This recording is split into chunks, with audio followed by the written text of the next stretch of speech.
여러분 안녕하십니까. 이번 시간에는 클리니컬 MR 이미징의 두 번째 시간으로서 앞서서는 우리가 T1 강조 영상에 대한 임상적인 부분을 알아봤죠. 자, 이번 시간에는 T2 웨이티드 이미지, T2 강조 영상에 대한 임상적인 부분을 알아보는 시간을 갖도록 하겠습니다. 자, T2의 정의를 보면 T2는 뭘 제공하냐면 어떤 병변에 대한 부분을 제공하는 것이 바로 T2입니다. 그러면 왜 T2에서 T1보다도 병변에 대한 리전 디텍션이 좋으냐? 대부분의 병변은 물신호, 플루이드 성분을 함유하고 있기 때문에 그래서 더 높은 어떤 리전 디텍션을 보이는 것이 사실입니다. 그래서 T2는 제가 여기 T1이라고 잘못 적었네요. T2는 리전 디텍션을 제공할 때 더 유리한 그런 펄스 시퀀스이다, 이렇게 말씀을 드릴 수가 있겠습니다. 자, 그래서 T2 웨이티드 이미지 보면 물론 이제 병변이 뚜렷하기 때문에 T1에서 살짝 보이긴 하지만 이렇게 지금 뭡니까? 스파이널 코드에 지금 리전이 보이는 것을 확인할 수가 있습니다. 이렇게 T2는 리전 디텍션이 우수한 그러한 시퀀스가 되겠습니다. 자, 그래서 우리가 라디오 프리퀀시를 인가해서 종축자기하가 횡축자기하로 넘어갔을 때, 자, 얘를 갖다가 이제 횡축 위에서 바라본 거죠. 그러면 이렇게 횡축자화가 됐습니다. 로테이팅 프레임과 레벨트 프레임으로 확인하면 다음과 같이 스핀이 디페이징 되는 것을 확인할 수가 있죠. 이게 지금 탈 위상을 하게 되는 것이고, 스핀 인터랙션 때문에 얘네들이 흩어지는 경험을 하게 되고, 이때 흩어지는 과정을 우리가 T2 E1이다 얘기를 하고, 그 T2 E1에 대한 효과를 갖다가 극대화해서 만든 영상을 T2 강조 영상이다, 이렇게 말씀을 드릴 수가 있겠습니다. 자, 그래서 물이 밝게 보이는 T2 영상은 다음과 같이 라디오 프리퀀시를 차단하게 되면 이때부터 탈 위상을 경험하게 되는데, 이때 횡축자와 MXY 평면의 횡축자와 성분이 뭡니까? 37%까지 감소하는 데 걸리는 시간으로 우리가 규정을 하고 있습니다. 이 37%는 아까 말씀드렸던 요 토탈 MO, 이때의 MO는 횡축 평면의 MO가 되겠죠. 우리가 이 MO는 RF 펄스를 경험하기 전에는 종축자기화가 MZ가 MO가 되는 것이고, RF 펄스를 경험한 이후에는 MXY가 MO가 되는 겁니다. 즉 얘네들이 요 탈이상에 의해서 37%까지 걸리는 시간이다, 이렇게 말씀을 드릴 수가 있겠습니다. 얘도 2의 마이너스 1이면 0.37이 나오게 되겠죠. 자, 그래서 얘네들이 각각의 조직에서 RF 펄스를 차단하게 되면 그때부터 얘네들이 탈이상을 하게 되는데, 탈이상의 속도가 다 다르게 됩니다. 어떤 물질은 빠르게 일어나고, 자, 다음 같은 솔리드와 팻, 워터 보면 솔리드가 고체가 제일 빨리 일어나고, 팻과 워터만 본다면 팻이 물보다 훨씬 빠르게 탈이상을 경험하게 되는 것이죠. 자, 이 탈위상이라고 하는 것은 국소자기장의 불균질 때문에 일어나게 됩니다.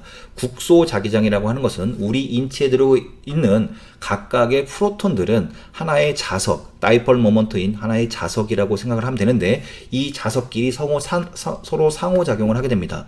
즉 얘네들이 분자구조상 가까이 붙어 있으면 상호작용을 잘할 것이고, 물처럼 멀리 떨어져 있으면 상호작용을 잘 안 하겠죠. 따라서 스핀 인터랙션은 얘네들이 구조상 가까이 붙어 있는 팻과 같은 물질들은 인터랙션이 강하게 일어나기 때문에 탈위상이 급격히 일어나는 것이고, 물 같은 경우는 인터랙션을 하기가 너무 먼 거리에 위치되어 있기 때문에 이렇게 늦게 일어나게 되는 것입니다. 자, 앞서서 T1 이미지를 갖다가 우리가 비슷한 이미지를 구분했었죠. 바로 플레어 이미지로 구분을 했었습니다. 그런데 T2 강조 영상도 우리가 비슷한 이미지가 있어서 구분을 해줘야 됩니다. 물론 이것도 임상에 계신 분이라면 눈으로 익숙하기 때문에 바로 알 수가 있지만, 임상적인 이미지가 익숙하지 않은 분들은 바로바로 구분이 안 되죠. 자, 이미지를 보여주면 익숙하지 않으신 분들은 바로 T2라고 얘기를 하실 겁니다. 왜냐하면 물이 밝게 보이기 때문에 T2라고 얘기를 하십니다. 하지만 실질적으로 T2를 보여드리면 확연한 차이가 나죠. 지금 물 성분을 보더라도 상당히 흐리멍텅해 보이고, T2는 물 성분이 잘 보이고 화이트 매터와 그레이 매터가 아주 하이 레졸루션으로 잘 보이고 있지만, 여기 지금 흐리멍텅하게 보이죠. 그리고 T2에서는 팻이 밝게 보이고 있지만 지금 팻이 어둡게 보이는 특징을 보이고 있습니다. 좌측 영상은 그레디언트 에코 시퀀스, 즉 리포커싱 펄스인 180도 펄스가 없는 그레디언트 에코 시퀀스인 거고, 우측에 있는 것은 T2 강조 영상이 되겠습니다. 자, MRI는 철이나 공기에 대한 부분을 공기에 대한 성분이 있으면 신호를 내지 못합니다. 철 성분은 바로 페로마그네틱 서세티빌리티에 의한 아티팩트 때문에 신호가 나오지 않는 것이고, 공기가 들어가 있다고 한다면 그 안에 프로톤이 없기 때문에 신호를 낼 수 있는 물질이 없는 것이죠. 그래서 MRI에서는 틀니를 하고 있거나 그런 분들은 검사가 잘 되지 않는 것이고, 그 다음에 렁, 폐라든지 장 이런 곳에는 공기로 꽉 차 있기 때문에 프로톤이 없기 때문에 신호를 낼 수가 없게 됩니다. 자, 그래서 다음 같은 서세티빌리티 아티팩트, 금속에 대한 아티팩트를 조사를 해보면 EPI 시퀀스가 왜곡률이 제일 심하고, 그 다음에 그레디언트 시퀀스, 스피네코, 패스 스피네코 계열 순으로 다음 같은 아티팩트가 나타나게 됩니다. 그래서 그레디언트 시퀀스나 EPI 계열이 아티팩트가 심한 거죠. 그래서 우리가 이런 아티팩트를, 금속에 의한 아티팩트를 최소화하기 위해서는 다음 같은 스피네코 계열로 검사를 해야 됩니다. 이러한 스피네코 계열은 180도 리퍼커싱 펄스가 있기 때문에 T2 이완을 하게 됩니다. 즉 뭡니까? 외부 자기장에 의한 불균질이 보정이 되는 겁니다. 하지만 그레디언트 에코 시퀀스는 뭡니까? T2 스타 이완을 하게 되는 것이죠. T2 스타 이완은 앞서 말씀드린 우리 인체에 있는 프로톤, 각각의 프로톤, 국소 자기장의 불균질에다가 외부 자기장의 불균질이 합해져서 더 빠른 이완을 하는 것이 T2 스타 이완인 거죠. 자, 그래서 우리는 T2 스타 이완은 우리 인체에 있는 국소 자기장, 각각의 프로톤들의 스핀 인터랙션에다가 외부 자기장의 불균질이 더해진 건데, 리퍼커싱 펄스를 인가하게 되면 요 180도 펄스가 외부 자기장의 불균질을 보정해줘서 결국은 스피네코 계열을 사용할 때는 이 180도 펄스를 사용하게 되면 우리는 T2 이완을 할 수 있게 되는 것입니다. 반면에 그레디언트 에코 시퀀스는 리퍼커싱 펄스인 180도 펄스가 없기 때문에 외부 자기장의 불균질을 보정할 수 없게 되고 T2 스타 이완을 할 수밖에 없게 되는 것입니다. 따라서 우리는 영상의 퀄리티적인 부분을 봤을 때는 당연히 180도 리퍼커싱 펄스가 있는 T2 웨이티드 이미지 검사가 훨씬 더 좋게 됩니다. 자, 그러면 영상의 화질이 좋지 않은 이 그레디언트 시퀀스 검사를 왜 시행을 하느냐? 바로 이유가 있겠죠. 자, 좌측에 있는 것이 T2고 우측에 있는 것이 그레디언트 에코 시퀀스입니다. 언뜻 보더라도 여기 보면은 프론탈 사이너스에 있는 에어 때문에 서세티빌리티 때문에 지금 이미지가 망가진 것이 보이죠. 하지만 T2는 잘 묘사를 해내고 있습니다. 화이트 매타와 그레이 매타의 컨트라스트도 잘 보여주고 있고요. GRE는 잘 보여지고 있지 않죠. 지금 A가 T2 패스 스피네코 검사를 한 거고요. 아까 앞서서 말씀드렸다시피 공기와 혹은 금속에 대한 영향이 제일 적은 시퀀스죠. 얘는 EPI 다음으로 나쁜 시퀀스였죠. B는 T2 스타의 그레디언트 에코 시퀀스입니다. 66세의 여성이고 올드 라이트 베이지알 갱글리아의 헤모로직한 리전이 보이고 있습니다. 그럼 이 헤모로직한 리전이 뭐냐? 우리 브레인에 어떤 출혈이 있을 경우에 그 혈액 성분에는 철 성분이 있죠. 자, 이건 CT 검사를 한 건데 여기 지금 뭐가 있는 거냐면 브레인에 헤모로지가 있게 되는 겁니다. 이렇게 헤모로지가 발생이 되면 피가 고이게 되고 시간이 지나면 얘네들이 조직에 흡수가 되면서 헤마토마로 변형되게 됩니다. 즉 응고된 하나의 철 성분이라고 보면 됩니다. 자, 그러면 앞서서 말씀드렸다시피 철 성분에 대한 아티팩트는 T2보다 리퍼커싱 펄스가 없는 GRE가 훨씬 심하다고 했죠. 왜냐하면 T2 스타 이완을 하기 때문에. 따라서 GRE를 찍게 되면 검사하게 되면 헤모로지한 부분이 철 성분 때문에 이렇게 아티팩트를 보이게 됩니다. 즉 철 성분에 의한 아티팩트를 유발하게 되는 것이죠. 따라서 이 그레디언트 영상은 T2보다 안 좋은데 왜 검사하느냐? 다음과 같은 철 성분에 의한 서세티빌리티 아티팩트를 유발해서 출혈을 감별하기 위해서 사용하는 시퀀스가 바로 이 그레디언트 에코 시퀀스다라고 알고 계시면 좋을 것 같습니다. 그래서 전체적인 이미지 퀄리티는 상당히 떨어지나 다음과 같은 서세티빌리티의 영향을 아주 자세히 잡아낼 수가 있기 때문에 그런 헤모로직한 리전을 감별할 때 아주 유용하다. 자, 그래서 이 지금 그레디언트 시퀀스로 지금 보면은 지금 멀티플 헤모로지가 지금 보여지는 것을 볼 수 있죠. 이게 다 헤모로지입니다. 여기도 마찬가지고요. 그 다음에 얘네들은 그레디언트 시퀀스니까 공기에 의한 아티팩트 때문에 이렇게 디페이징이 심해서 이렇게 아티팩트가 나타나는 것을 볼 수가 있겠죠. 여기도 아티팩트고 여기도 아티팩트인데 여기 있는 아티팩트는 우리가 진단을 위한 헤모로직한 아티팩트다. T2하고 비교하면 확연한 차이를 볼 수 있습니다. 이 T2는 이러한 아티팩트에 대한 T2 스타 정보를 보정하기 때문에 T2 영상에서는 헤머러직한 리전을 잡아내기가 쉽지 않다. 이렇게 말씀을 드릴 수가 있겠습니다. 자, 또 어떠한 특징이 갖고 있냐? GRE 이미지에서는 우리가 디퓨즈 엑스터널 인저리라고 해서 미만성 축삭 손상이죠. 우리 축삭이 손상된 겁니다. 한마디로 우리 브레인에 있는 어떠한 뇌신경의 뇌세포의 피복이 벗겨져서 뒤엉킨 상태죠. 우리가 어떤 교통사고가 나게 되면 이 디퓨즈 엑스터널 인저리가 대부분 오게 됩니다. 그래서 한동안 헛소리 하다가 점점 제자리를 찾아가면서 정신 상태가 제대로 돌아오게 되는 것이죠.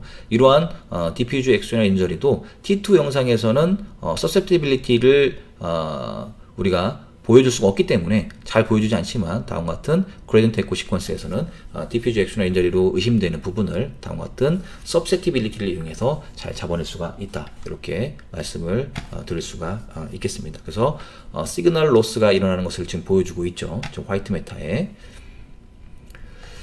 자, 그 다음에 T2 웨이티드 이미지보다는 앞서서 말씀드렸다시피 우리는 T1에서 그랜트 에코 시퀀스를 이용해서 T1 이펙트를 냈다고 한다면 그랜트 에코 시퀀스를 이용해서 T2 이펙트를 낼 수 있는 시퀀스가 있습니다. 다음과 같은 어떤 시스라든지 아니면 주위에서는 피에스타-C 뭐 이런 것들이 그랜트 에코 시퀀스를 이용한 T2 이펙트 정보를 내게 됩니다. 앞서서 3D T1에서 FSPGR 같은 경우는 횡축자기화 성분을 스포일링해서 없어졌다고 한다면 이 친구들은 다시 리와인드 그레디언트를 이용해서 다시 종축자기화로 합류시켜주는 그러한 시퀀스들입니다. 이론적인 부분은 하지 않도록 하겠습니다. 어쨌든 이러한 시스와 피에스타 시퀀스를 이용해서 T2 웨이티드 이미지, T2 이펙트를 내는 겁니다. 이때의 신호는 T1분의 T2의 신호를 내게 됩니다. 즉 이완 시간이 긴 성분은 T2 성분이고 이완 시간이 짧은 부분을 T1 이펙트를 내게 돼서 얘네들의 비를 따져보면 하이 시그널 인텐시티를 보여주게 되는 것이죠. 그래서 얘네들은 물 성분을 밝게 보여주고 나머지 어떠한 너브라든지 이런 부분들을 어둡게 보여줘서 그 대조들을 극대화시켜주는 그러한 시퀀스가 되겠습니다. 대부분 뭐 헤미페시얼 스페즘이나 다면 트리제미널 너브 아니면 페이셜 너브에 문제가 있을 때 혹은 IAC에 대한 너브들 우리가 브레인에서 뭡니까 그 브레인 스템에서 많은 그 너브들이 나가죠. 이 너브들을 관찰하기 좋은 시퀀스가 바로 이런 시스라든지 피에스타 시퀀스다. 이것은 그레디언트 시퀀스를 이용한 T2 이펙트의 영상이다 라는 것을 알아두시면 될 것 같습니다. 이러한 T2 이펙트를 내는 그레디언트 시퀀스는 GRE를 이용한 T2 이펙트죠. 아까는 GRE를 이용한 T1 FSPGR 같은 경우는 T1 이펙트였다고 한다면 이런 CS나 피에스타는 T2 이펙트를 내는 것이고 그 다음에 CSF에 대한 하이 시그널 인텐시티를 보이기 때문에 나머지 조직들은 어둡게 보이기 때문에 대조도 비가 커서 그런 것들을 잘 관출할 수가 있다. 그리고 하이 스페셜 레졸루션을 보여준다. 따라서 IAC 등 IAC가 뭡니까? 인트라 오이터럴 캐널 즉 네이도죠. 네이도에서 나가는 너브도 4개가 있죠. 페이시얼, 코클리어, 그 다음에 베스티블라, 슈페리어 인페리어들 있죠. 이런 너브들을 잘 보거나 아니면 크라니얼 너브의 이미징을 하기 위해서 다음과 같은 T2, 그랜트를 이용한 T2 이펙트의 이미지를 이용한다라는 것을 알아두시면 도움이 될 것 같습니다. 자, 이러한 T2 이미지에 약점이 있습니다. T2 이미지에 약점이 있는데 그 약점이 어떤 거냐? 바로 스캔 타임이 상당히 길다는 것이죠. 우리가 컨벤셔널 스핀 에코의 스캔 타임을 구하는 공식은 TR에다가 페이즈 엔코딩 수, 그 다음에 넥수를 곱한 값이죠. 자, 따라서 이 TR은 바로 스캔 타임의 가장 큰 영향 인자가 됩니다. 자, 그런데 우리가 영상을 획득을 할 때 T2 영상을 획득하려면 종축으로 올라오는 거에 대한 차이를 최소화해야 되기 때문에 TR을 길게 줘야 되고 T를 길게 줘서 횡축으로 퍼지는 성분을 강조해야 되는 것이죠. TR을 길게 주다 보니까 뭡니까? TR이 여기 스캔 타임에 포함이 되죠. 따라서 T2 웨이티드 이미지는 스캔 타임이 길게 걸린다는 단점을 가지고 있습니다. 따라서 이 스캔 타임이 오래 걸리는 단점을 보완하고자 우리는 스피네코에서 더 빠르게 검사할 수 있는 패스트 스피네코 검사 방법을 택했던 겁니다. 이 패스트 스피네코 검사 방법은 이 리포커싱 펄스를 여러 개를 배치시킴으로 인해서 ETL 수만큼 K 스페이스를 채우니까 그만큼 스캔 타임이 낮아지게 되는, 즉 패스트 스피네코는 ETL 수만큼 스캔 타임이 짧아지게 되는 그런 특징을 가지고 있다. T280 이미지는 스캔 타임이 오래 걸리니까. 자, 여기까지는 좋습니다. 패스 스피네크를 이용해서 스캔 타임을 상당히 줄였는데, 그러다 보니까 어떠한 문제점이 발생하더라. 그 문제점이 바로 팻이 밝게 보여지는 문제점이 발생하더라. T2 감쇄에서도 팻에 대한 시그널 드롭이 제일 빨리 일어나기 때문에 원래는 팻이 어둡게 보여져야 되나, 패스 스피네코를 사용함으로 인해서 뭡니까? 팻이 밝게 보여지는 그런 단점을 가지고 오게 됩니다. 요 패스 스피네코에 사용되는 이 180도 리포커싱 펄스 때문에 팻이 밝게 보여지는데, 이 팻이 밝게 보여지는 이유는 뭡니까? Bright Fat, 패스 스피네코 이미징에서 팻이 밝게 보여지는 이유는 바로 리포커싱 펄스 때문이다. 리포커싱 펄스 때문에 생기는 이 J 커플링과 이 디퓨전 현상 때문이다. 이렇게 얘기를 하고 있습니다. 자, 그게 뭐냐? 우리가 시그널을 드랍시키는 요인에는 크게 5가지가 있습니다. 케미컬 시프트, 그 다음에 서브세티빌리티, 그 다음에 스핀 인터랙션, J 커플링, 디퓨전, 이렇게 5가지 인자가 있는데, 앞서 말씀드렸던 T280 이미지에 사용되는 리포커싱 펄스를 인가받게 되면 이 T2 드랍을 급격하게 일으키게 되는 5가지 인자 중에서 우리 인체에서 일어나고 있는 J 커플링과 디퓨전 현상이 사라지기 때문에 이 팻에 대한 이완 시간이 길어져서 팻의 그래프가 이동을 하게 되고 결국은 팻이 밝게 보여지는 그러한 단점을 보이게 되는 것입니다. 따라서 이 T2 강조 영상에서는 리전도 디텍션이 좋지만 팻에 대한 정보가 밝게 보여지기 때문에 이 밝은 팻에 대한 정보를 없애기 위해서 요즘에는 팻 서프레션 기법, 팻을 제거하는 기법들이 속속들이 나와서 현재 사용되고 있는 거죠. 뭐 스터라든지 아니면 케미컬 세츄레이션, 케미컬 시프트를 이용한 세츄레이션, 셀렉티브 세츄레이션, 혹은 뭐 딕슨, 인페이지, 아웃레어 페이지를 사용해서 팻을 선택적으로 제거할 수 있는 딕슨 기법 등 여러 가지 팻 서프레션 기법들이 사용돼서 현재 임상에서 사용되어지고 있다. 이렇게 말씀을 드릴 수가 있겠습니다. 자, 그래서 T280 이미지에 대한 정리를 해보면 T1과는 반대로 T280 이미지는 물 성분 밝게 보이는데 바깥에 지방 성분으로 우리가 구분할 수가 있는 거죠. 그래서 T2 이미지에서는 리포커싱 펄스 때문에 팻이 밝게 보이지만 GR 이미지에서는 뭡니까? 리포커싱 펄스가 없는 것이죠. 그래서 실질적으로 팻에 대한 이완 시간이 제일 짧기 때문에 팻이 어둡게 보입니다. 따라서 물이 밝게 보인다고 한다면 팻을 보고 T2와 브랜트 시퀀스를 구분할 수가 있다. 그리고 이 GRE 이미지는 리포커싱 펄스가 없기 때문에 서브세티빌리티에 의한 영향이 크다. 왜냐하면 T2 스타 정보를 포함하고 있기 때문에. 따라서 이런 서브세티빌리티에 의한 아티팩트를 이용해서 헤머러지를 감별하는 데 유용하게 사용되어지는 시퀀스이다. 자, 그 다음에 이런 T2 시퀀스는 그러한 헤머러지 정보뿐만 아니라 디퓨전 엑스터널 인저리라고 하는 이러한 미만성 축사 손상도 잘 디텍션을 할 수가 있고, T2는 스캔 타임이 상당히 길기 때문에 뭘 사용한다? 바로 T280 이미지에서 리포커싱 펄스를 많이 함유하고 있는 이러한 패스 스피네코를 사용하게 되는데, 이 패스 스피네코 때문에 사용되는 ETL 때문에 팻이 밝게 보여지는 특징을 가지고 있다. 따라서 요즘에는 팻을 제거할 수 있는 여러 가지 팻 세퍼레이션 기법들이 나와서 활발히 사용되어지고 있다. 이렇게 말씀을 드릴 수가 있겠습니다. 여기까지가 이제 T2에 대한 서머리였던 거죠. 자, 추가적으로 한 2가지만 더 말씀을 드리면, 우리가 T1, T2 플레어 이미지를 봤으면 뭡니까? 아까는 T1 플레어, 그 다음에 스피네코 T1, 그 다음에 3D FSPGR의 이넨스먼트를 봤다고 한다면, 우리가 T1, T2 플레어를 보면 우리가 T1은 아나토미컬 이미지이기 때문에 리전 디텍션이 T2가 더 강한 거죠. 그런데 어쨌든 여기서 물 성분을 제거해서 병변만을 보는 거기 때문에 이 3가지만 놓고 본다면, 무조건적인 건 아니지만 통상적으로 니든 디텍션이 가장 강한 것은 플레어 이미지다. 이렇게 얘기를 할 수가 있겠습니다. 자, 그 다음에 우리가 디퓨전이라고 하는 것은 브레인의 어떠한 스트로크를 보는 거죠. 지금 보면은 브레인의 좌측에 지금 스트로크가 와 있습니다. 이 스트로크가 만약에 하이퍼 어큐트 스트로크가 아니라 시간이 조금 지난 뭐 서브 어큐트라든지 시간이 지난 스트로크를 한다면 이렇게 T2라든지 플레어, T1에서 보여지게 됩니다. 하지만 우리가 하이퍼 어큐트 스트로크, 원셋 타임이 그렇게 길지 않은 하이퍼 어큐트 스트로크에서는 앞쪽에서는 뭡니까? 이렇게 스트로크를 볼 수가 없습니다. 자, 지금 여기 T1 이미지는 집어넣지 않고 있는데 T1도 마찬가지입니다. 그래서 우리가 스트로크는 뭡니까? 이렇게 어큐트 스트로크가 보였다가 이게 떨어지는, 시그널이 떨어지는 거죠. 크로닉으로 갈수록 시그널이 떨어집니다.